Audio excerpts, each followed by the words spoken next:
I guess they called you in to give a statement, too? Yeah.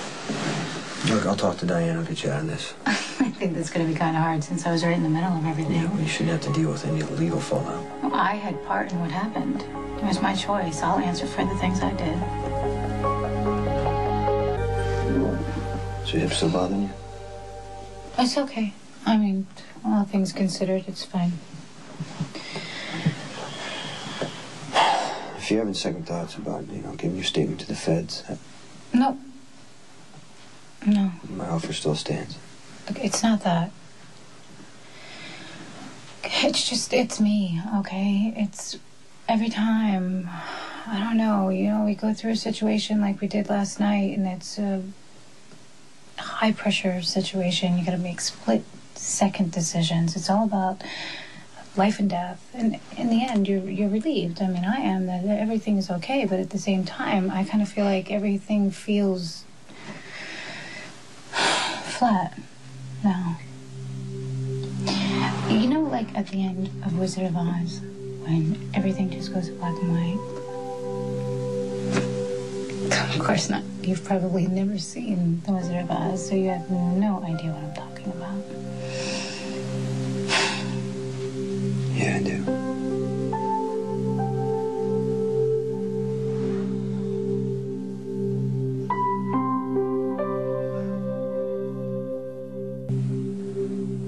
During this whole thing, you stayed calm, made all the right decisions.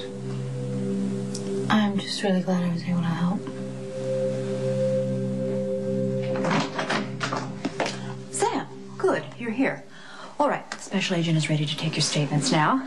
I would have preferred that he interview you separately, but he insists. It's gonna be fun.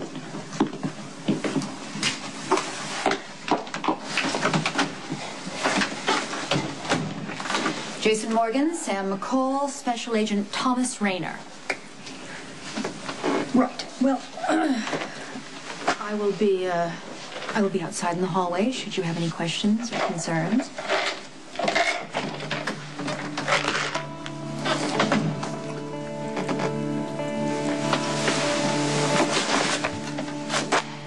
The report reads like a Wild West movie with Russians. 5 men dead in total. I've only got one question. Why shouldn't you both be charged with murder?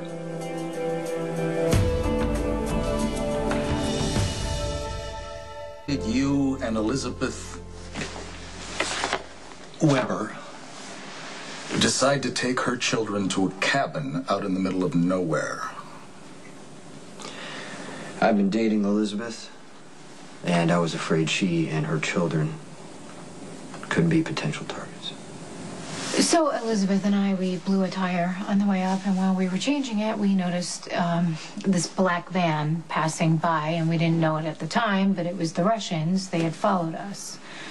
After we managed to shoot the second one, Elizabeth went into the bedroom to check on the boys to make sure they were out of the line of fire, and she noticed that the window was open and Jake was gone. When I got to the cabin, Elizabeth came running out. She was hysterical. That's when Sam jumped in my car and told me they had taken Jake. And then Jason and I tracked the Russians down to this deserted mine, and while we were searching through the tunnels in there, I found one of Jake's shoes, which was great, and then the whole place decided to cave in, and well, we were back to square one. So we narrowed it down to a roadhouse out near the flats. And I managed to get a look inside, and that's when I saw Jake in a back room being guarded by 2 armed men. And whose decision was it to try to get the kid out on your own instead of calling the cops? It's mine. Mine.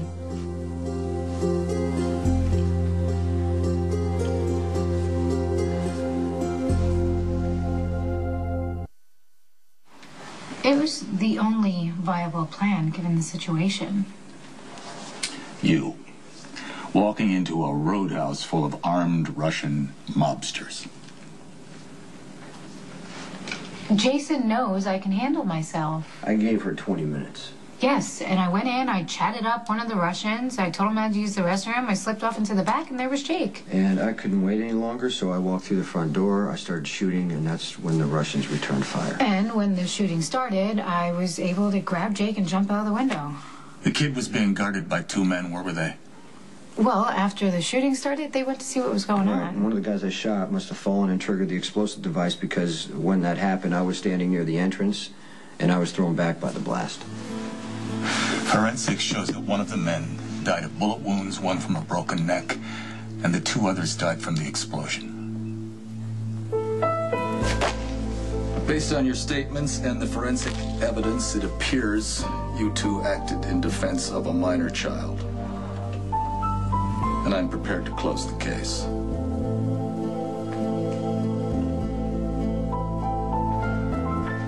Hey, that's the most I've ever heard you say to a law enforcement official, ever. I just did what Diane asked me to do. Well, I mean, we were Jake's best hope. I'm just, I'm glad everything kind of worked out the way it did, because that might have been a very different conversation in there. There is one person who managed to slip under the radar. The lawyer, Sasha. Oh, she's in the country. I'll handle her. Not if I see her first.